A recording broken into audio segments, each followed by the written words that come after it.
विनाश हो जाता है।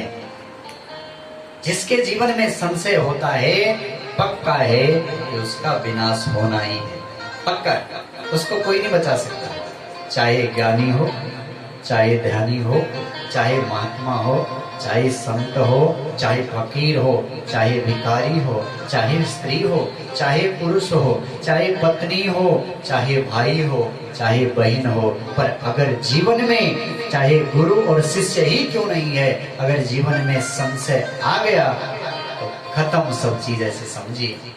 क्यों?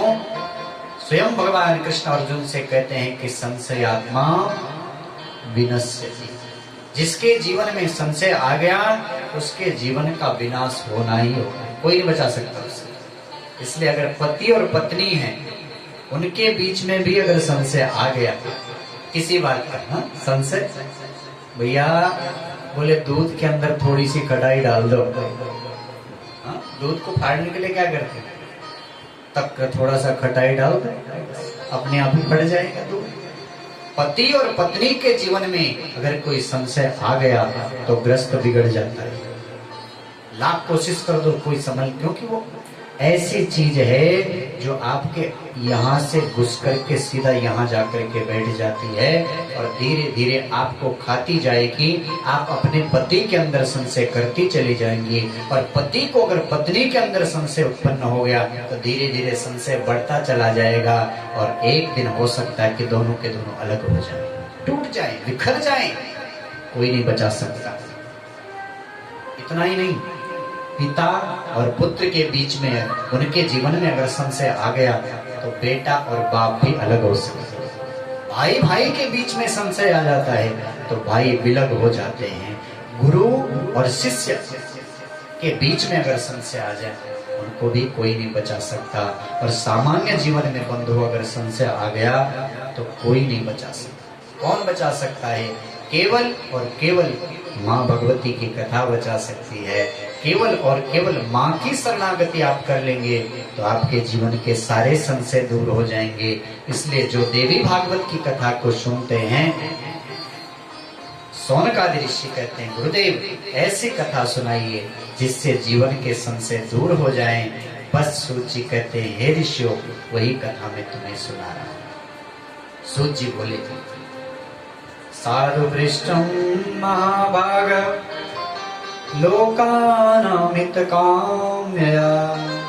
सूत जी सौनकादि ऋषियों से कहते हैं ऋषियों आपने बहुत सुंदर प्रश्न किया, अपने लिए नहीं बल्कि जगत के लिए आपने पूछा है। इसलिए सर्वशास्त्रस्य सारम तद्भो वक्ष्याम्यशेषतः। हे सौनकादि ऋषियों जो सभी शास्त्रों का सार है वही सार मैं तुम्हें सुनाऊंगा, तुम ध्यान एकाग्र करके सुनो। हे सौनकादि ऋषियों जीवन में पाप तभी तक नृत्य करते रहते हैं जब तक देवी की कथा नहीं सुनी। जीवन में पाप कब तक है? जब तक कथा नहीं सुनी। कथा सुन ले जीवन के पाप खत्म।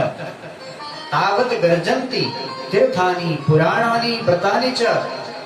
देवी भागवत के अंदर सूत जी सौनकादि ऋषियों से कहते हैं भैया तीर्थ व्रत जब तब तक गर्जना करते हैं कि मैं बड़ा हूँ, मैं बड़ा हूँ, मैं बड़ा हूँ। कब तक?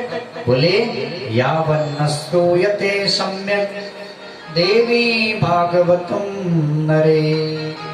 जब तक देवी की कथा नहीं सुन लिए तब तक और जगह की महिमा, लेकिन जब आप देवी की कथा सुन लेंगे तो आपको लगेगा कि सबसे बड़ी महिमा देवी भागवत की, यानी आप तीर्थ जाने का जो फल है वो देवी भागवत के सुनने से आपको मिल जाता है। जो गंगा स्नान का फल है वो देवी भागवत से आपको मिल जाता है। जो व्रत करने का फल होता है वो देवी भागवत के सुनने मात्र से आपको मिल जाता है।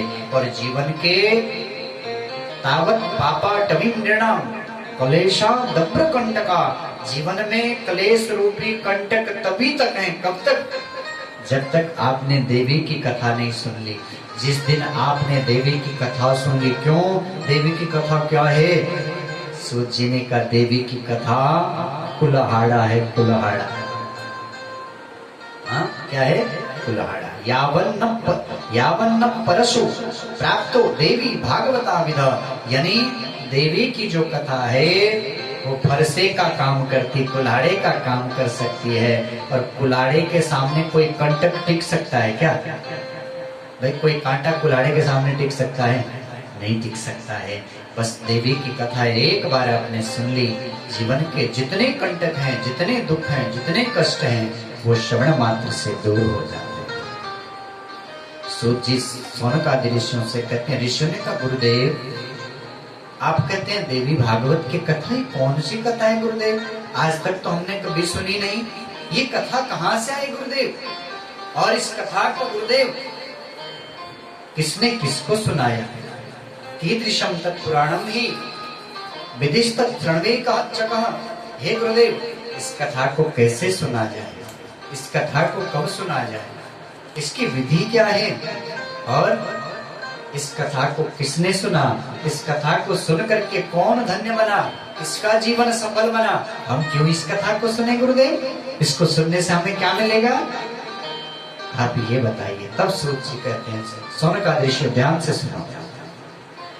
विष्णोरंस मुनिर्जातः सत्यवत्यां पराशरात् विभज्य वेदांश्चतुरः शिष्यानध्यापयत् पुराः। सूत जी सौनकादि ऋषियों से कहते हैं, ऋषियों श्रीमद् देवी भागवत को भगवान वेदव्यास ने प्राप्त किया, और उन्हीं भगवान वेदव्यास ने, पहले वेद एक ही था, उन वेदों को 4 विभाग किए भगवान वेदव्यास ने। और वेद पढ़ने का अधिकारी पतित ब्राह्मण नहीं है, वेद पढ़ने का अधिकारी स्त्री नहीं है, वेद को शूद्र नहीं पढ़ सकता। इसलिए भगवान वेदव्यास ने सोचा, जब स्त्री वेद नहीं पढ़ेगी तो उसे ज्ञान कैसे होगा, जब शूद्र वेद नहीं पढ़ेंगे उन्हें ज्ञान कैसे होगा? तब उन्होंने वेदों का जो सार है उसको निकाला और एक एक करके पुराण बनाए भगवान वेदव्यास ने। 18 पुराण बनाए। उन्हीं पुराणों में श्रीमद् देवी भागवत की कथा है। ये कथा देवी भागवतम तत्र पुराणम भोग मोक्षदम। हे सूत जी, देवी भागवत मोक्ष को देने वाली है और भोग को देने वाली है। इस कथा को उन्हीं भगवान वेदव्यास ने जन्मे जी को सुनाया था। कब? जब उनके पिता को सर्पदंश का शाप लगा था, सर्पदंश से उनकी मृत्यु हुई, वो मुक्त नहीं हुए, अधोगति को चले गए थे। तब उनके पिता की मुक्ति के लिए भगवान वेदव्यास ने ही ये दिव्य कथा जन्मे जी को सुनाई। ये शृण्वन्ति नरा भक्त्या न तेषां दुर्गतिं क्वचिद्। सूत जी सौनकादि ऋषियों से कहते हैं, ऋषियों जो इस कथा को सुन लेता है उसकी कभी दुर्गति नहीं होती, उसके जीवन में कभी दुर्गति हो ही नहीं सकती। जिसने एक बार जीवन में देवी की कथा का आश्रय कर लिया, जो सभी यज्ञों का, जो सभी दानों का फल होता है बंधुओं, वो देवी भागवत की कथा श्रवण मात्र से मिल जाता है। धर्माचार विहीनानां कला अल्पायुषां नृणां व्यासो हिताय विददे पुराणाख्यं सुदारसं। जगत के जीवों के कल्याण के लिए भगवान वेदव्यास ने इस कथा का निर्माण किया। और बंधुओं, अमृत तो केवल एक व्यक्ति को तार सकता है। आप अमृत पीएंगे तो अमृत पीने से केवल आप तरते हैं, पर श्रीमद् देवी भागवत की कथा को पीने से आप तो तरेंगे तरेंगे, साथ में आपकी 7 पीढ़ियां पीछे की और 7 पीढ़ियां आगे की सबके सब तर जाते हैं। बोलो अम्बे मात की जय। सौनकादि ऋषियों ने पूछा, गुरुदेव इस कथा को सुनने की विधि क्या है, कितने दिन में सुने? तब ऋषि सूत जी ने कहा, सौनकादि ऋषियों वैसे कथा सुनने की ऐसी कोई विधि नहीं है, इसको तो नित्य सुनना चाहिए। जब अवसर मिले तब सुनना चाहिए, दिन में सुने, मध्याह्न में सुने, शाम को सुने, अवसर मिले तो रात को भी सुने। नवरात्रि रात्रि होती माँ भवानी के। मासानां नियमो नात्र दिनानां नियमोऽपि नः। इसमें महीने का नियम नहीं, दिन का नियम नहीं, बल्कि इसको सदा सेव्या ये हमेशा सुने, जब अवसर मिले तब सुने, दिन में सुने, रात में सुने, हर क्षण सुने, क्योंकि जीवन का भरोसा नहीं, एक क्षण भी आपका बिना भगवती के नाम का न जाए, हर समय सुने। जीवन में भले कैसे भी पाप क्यों नहीं किए, आगे लिखते हैं, ये दुर्हृदा पाप रता विमूढ़ा मित्रद्रोहो वेद विनंदिकाश्च हिंसारत नास्तिक मार्ग सक्ता नवाह यज्ञेन पुनन्ति ते कलो। सूर्य समकादृश्यों से कहते हैं, भैया अगर हमेशा सब सुनने का अवसर न मिले तो नवान्न विधि से 9 दिन की जो विधि बताई गई है उस विधि से देवी की कथा सुने। तब सोनकादि ऋषि ने कहा, गुरुजी 9 दिन तक सुनेंगे तो उससे क्या होगा? बोले, जीवन में तुमने कैसे भी पाप क्यों नहीं किए, पवित्र हो जाओगे। लिखा है, ये दुर्हृदय, जिसका हृदय ठीक नहीं, यानी जो हमेशा दूसरों के लिए बुरा करता है, और पापरता विमूढ़ा, जो हमेशा पाप करता है, जो मूढ़ है, मूर्ख है, दूसरों को कष्ट देता है, जो अपने मित्रों से द्रोह करता है, मित्र से द्रोह करता है, बहुत बड़ा पाप होता है मित्र द्रोह का। जो वेदों की निंदा करता है, जो शास्त्रों की निंदा करता है, जो गो ब्राह्मण की निंदा करता है, ऐसे को कोई नहीं तार सकता बंधु, ऐसे को केवल और केवल श्रीमद् देवी भागवत तार देती है। ऐसा पापी भी अगर देवी की शरण में आ जाता है तो माँ उसे भी पवित्र कर देती है। बंधुओं, जो गंगा स्नान का पुण्य है, जो तीर्थ स्नान का पुण्य है, वो देवी भागवत के सुनने मात्र से हमको सबको प्राप्त हो जाता है। जो देवी भागवत की दिव्य ग्रंथ को सुंदर अलंकृत करके और इसका पूजन करके अगर किसी ब्राह्मण को दान कर देता है तो बंधुओं उसको देवी का लोक मिलता है। इसलिए अगर जीवन में कभी आपको अवसर मिले ना तो कभी देवी भागवत का दान करना, जीवन में जरूर अवसर मिले तो देवी भागवत की कथा करवाइए, अगर सामर्थ्य भगवान ने दिया है। श्रवणाद् वासुदेवस्य प्रसेनान्वेषणं गता। सूत जी सोनकादि ऋषियों से कहते, ऋषियों तुमने पूछा कि इस कथा को सुनने से किसका कल्याण हुआ, किसकी इच्छा पूर्ति हुई, तो मैं तुम्हें बता रहा हूँ कि इसको सुनने से भगवान कृष्ण के जो पिताजी हैं वसुदेव, उन्होंने भी ये यज्ञ किया। इस यज्ञ को करने से जो भगवान कृष्ण प्रसेन की खोज में जंगल में जाके खो गए थे, इस देवी यज्ञ करने से उन्हें उनका पुत्र मिला। इसलिए अपुत्रो लभते पुत्रम दरिद्रो धनवान भवे। इस कथा को सुनने से अगर किसी की संतान नहीं हो रही, अगर किसी की संतान नहीं हो रही है तो वो देवी भागवत को पढ़े, देवी भागवत को सुने। अगर सामर्थ्य है तो देवी भागवत की कथा करवाई नवान्न विधि से, तो उसको पुत्र की प्राप्ति हो जाएगी। और दरिद्रो धनवान लभेत, अगर दरिद्री इस कथा को सुन लेता है तो वो धनवान बन जाता है। अगर आपके जीवन में धन नहीं है बंधुओं, आप निर्धन हैं, आपके पास धन नहीं बन पा रहा है, तो आप देवी की आराधना शुरू कर दो।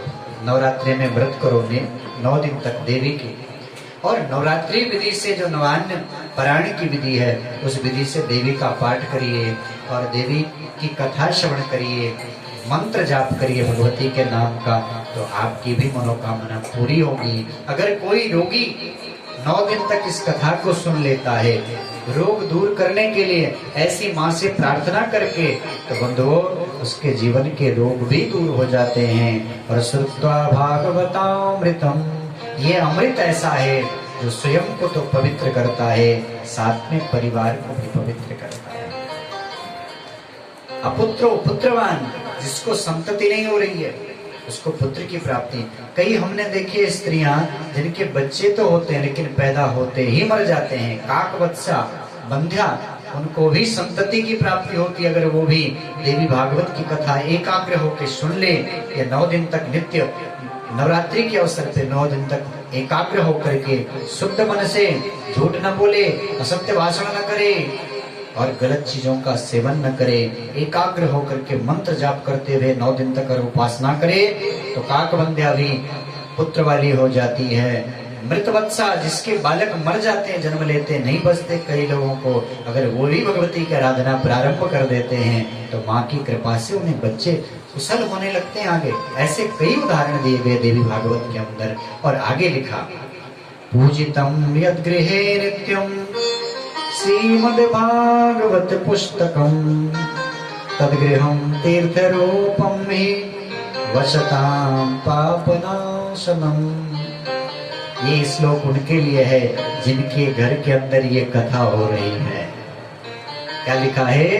पूजितम यद्गृहे नित्यम, जिस घर में नित्य देवी भागवत की पुस्तक, देवी भागवत का पूजन होता है, क्योंकि ये कोई किताब नहीं है, तदेव वाङ्मय मूर्ति, ये मां भगवती का विग्रह है, मूर्तिमय विग्रह है।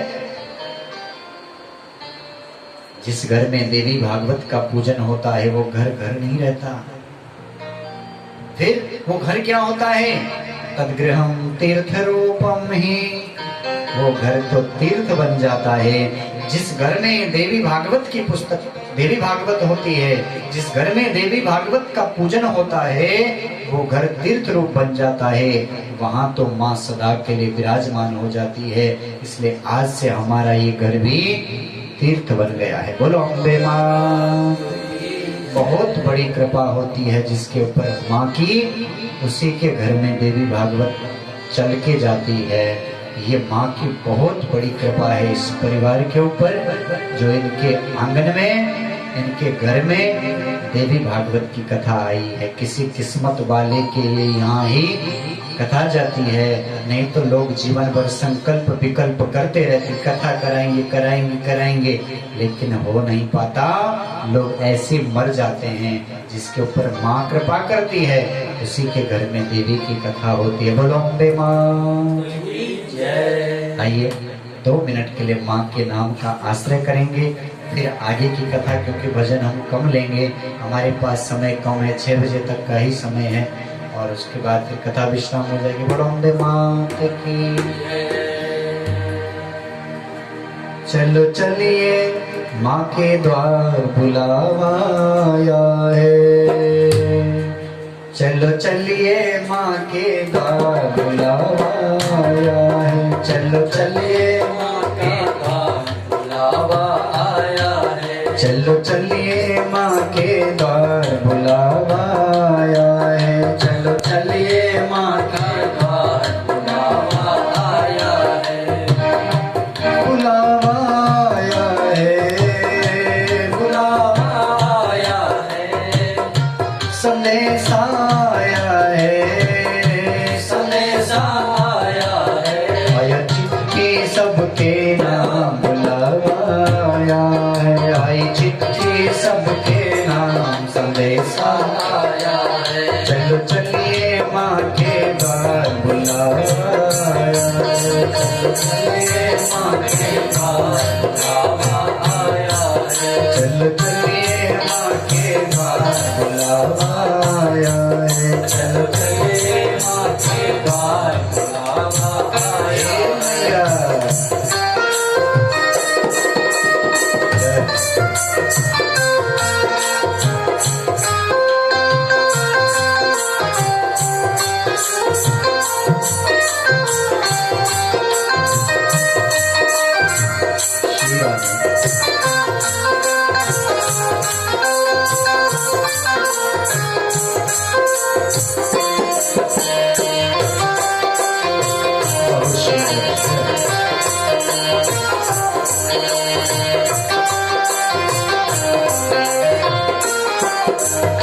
ऊंचे पर्वत पर मैया जी बैठी है, ऊंचे पर्वत पर मैया जी बैठी है, नीचे भक्तों की टोली गुण गाती है,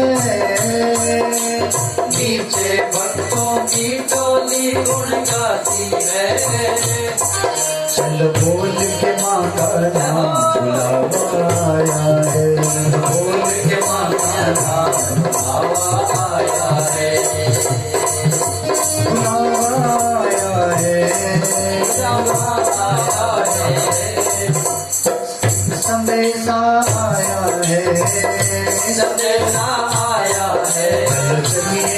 माँ के द्वार बुलावा आया है, चलिए माँ के द्वार बुलावा आया है।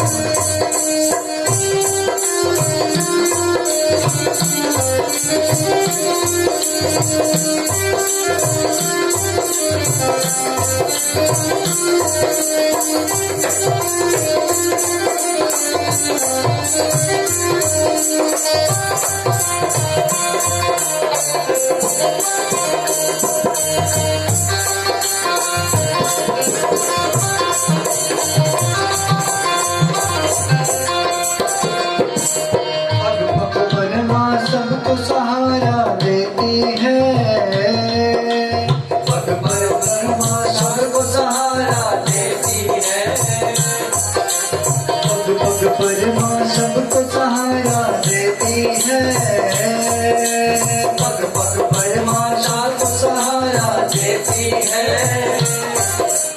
अपने भक्तों की माँ झोली भरती है, अपने भक्तों की झोली माँ भरती है, अपने भक्तों की झोली माँ भरती है, अपने भक्तों की झोली माँ भरती है।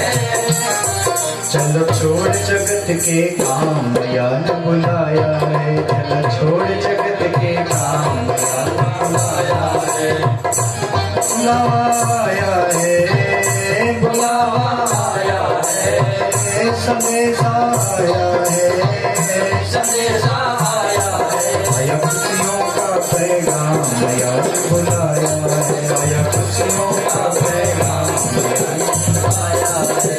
चलिए माँ के द्वार बुलावा आया है, चलो चलिए माँ के द्वार बुलावा आया है।